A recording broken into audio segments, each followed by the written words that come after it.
We are now literally just a little over 2 weeks away from the official release of Star Wars: The Rise of Skywalker by Disney and Lucasfilm, J.J. Abrams, and even creator George Lucas. That's all set and ready to end the Skywalker saga and the sequel trilogy itself, where a lot of fans are very worried and or excited or apathetic towards this movie. This is Mike Zero. Make sure to subscribe if you're new to the channel for future Star Wars content. Now, one thing about Episode 9 that a lot of fans are very worried about is, of course, exactly how the film will be utilized on the big screen, how everything will be executed, visually speaking, once we go ahead and see this thing on the 19th. Like I say, 2 weeks away. It's crazy to believe how fast time really flew by. I mean, I remember talking about this 2 years ago, about The Rise of Skywalker, and here we are. And things really aren't looking too bright based on specific decisions that Disney and Lucasfilm made during the months of August, September, and October, which we talked about numerous times. But this actually has to do with core characters that I believe are going to bother a lot of fans out there. You know, true, passionate fans that love the franchise from the originals to the prequels, and even Rogue One, a Star Wars story. I think that Rogue One's a great film. By far, one of the best Disney Star Wars movies out there. So, with that being said, alright, what's really intriguing and unfortunate about all of this is that it's explained that though many of the changes by Disney and Lucasfilm during the rewrites and reshoots of the film during the months of August, September, and October is when many changes and adjustments were made to the film in general to cater to a general audience. It's explained that Kathleen Kennedy and Disney deleted many scenes and even reset many of the sequences based on the second and third acts of the film that would change the film completely in comparison to its previous cut. It's explained that the first step to changing the overall tone of the film by Disney and Lucasfilm was to make the film cater to a general audience as opposed to the hardcore fans, and that Disney realized that this would provide them more revenue for the film. It's explained that all of the Han Solo scenes that Harrison Ford shot have been cut, except for his brief cameo in the form of a vision at the very end of the film that is said to turn Ben Solo / Kylo Ren to the light side of the Force, where he becomes Ben Solo once again. Now, what's really intriguing about this moving forward is that it's actually said that in the scenes, the films are actually in the form of a flashback for Han Solo, which show the story of Ben Solo's relationship with his father, and to provide fans those scenes to boost the familiarity between the two as father and son. However, those scenes were deleted and that Harrison Ford shot them in late 2018 into early 2019, only for one of his scenes to make the final cut of the movie. It's explained that these decisions were done by Kathleen Kennedy and that they replaced those scenes to focus more on the new characters like Rose Tico, Zoe Bliss, and Gianna, plus more.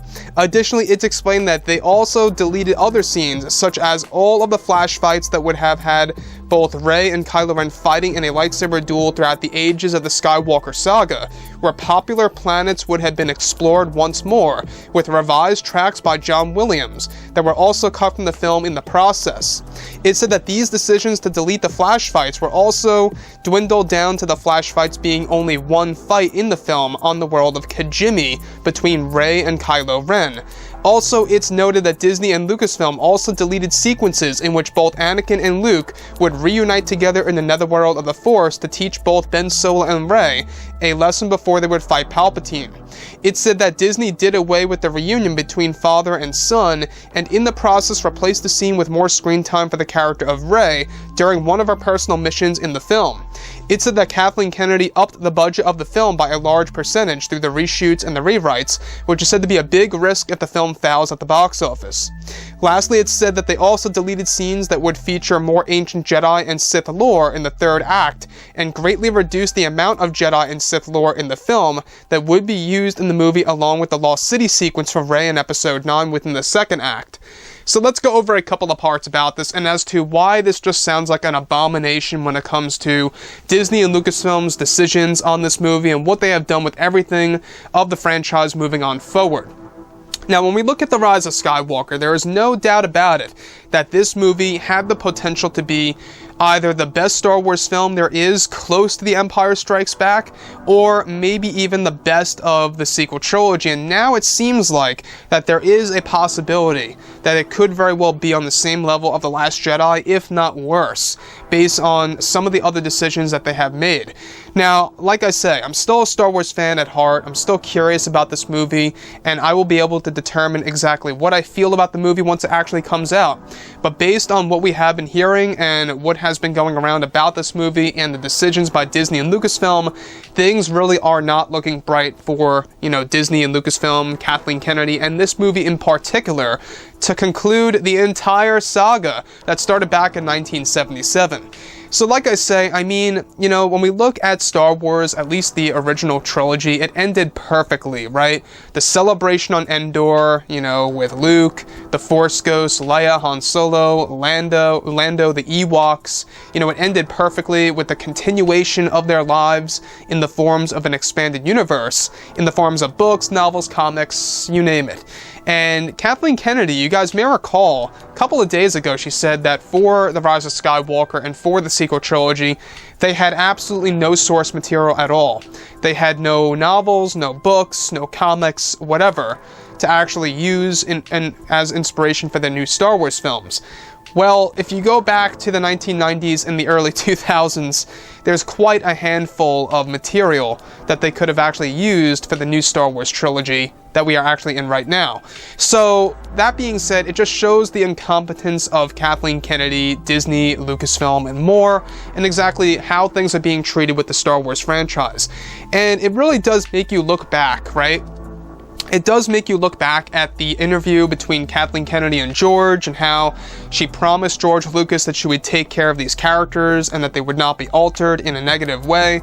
And what do you know, here we are. It seems that that is exactly what is happening. Now, with episode 9 on the horizon, right? 2 weeks basically to go, 2 weeks and 1 day. It's very, very, short from now that fans are going to be able to see this thing and determine exactly, what the movie's going to be like in their hearts once they go ahead and see the movie, whether it's not going to, fill them with joy or not. But when we look at episode 9, this movie does have the potential to at least be somewhat better than The Last Jedi.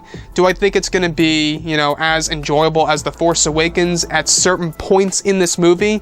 I think that is, yes, a great possibility, but there's going to be a lot of moments in the film that are going to bother a lot of fans out there. And based on what could have been before the reshoots and the rewrites of episode 9, the initial cut of the movie sounds far superior than the current cut that we do have for episode 9 by Disney, Lucasfilm, and J.J. Abrams. So, you guys may have seen the interview by J.J. Abrams today and just yesterday, where he was talking about how, the very ending of the movie is going to make fans cry, and it's going to leave fans talking about it for years on end. And that I'm not quite sure about, based on what we talked about in the last video. There are going to be quite a handful of identity politics, by the way, in the third act of episode 9, so that's the one thing that really worries me, the fact that they're throwing in their agenda further and they're kind of pushing it and shoving it down people's throats. I feel like that has to just stop. Everything with Hollywood, that just has to come to a full stop, like a train braking.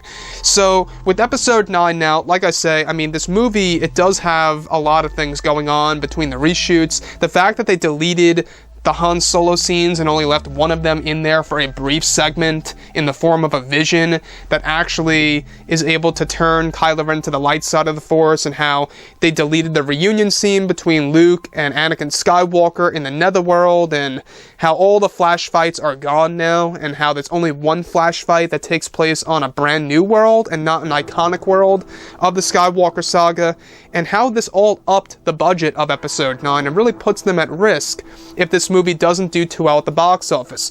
Do I think it's going to do decent at the box office regardless? I do believe yes, because there are a lot of casual fans out there that are going to go ahead and see this movie no matter what.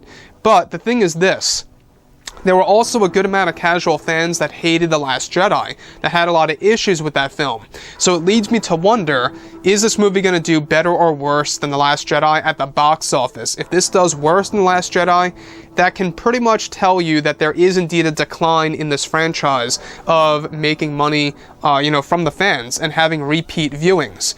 I'll have to see if I want to see this movie, more than once or twice. That'll determine exactly how I feel about it.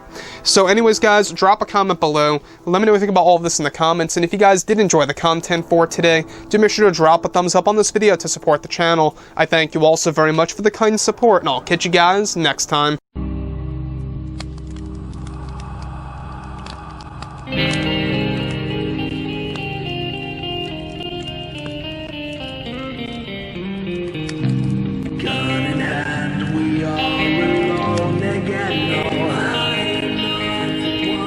From night to moon, we hear them moans again. No.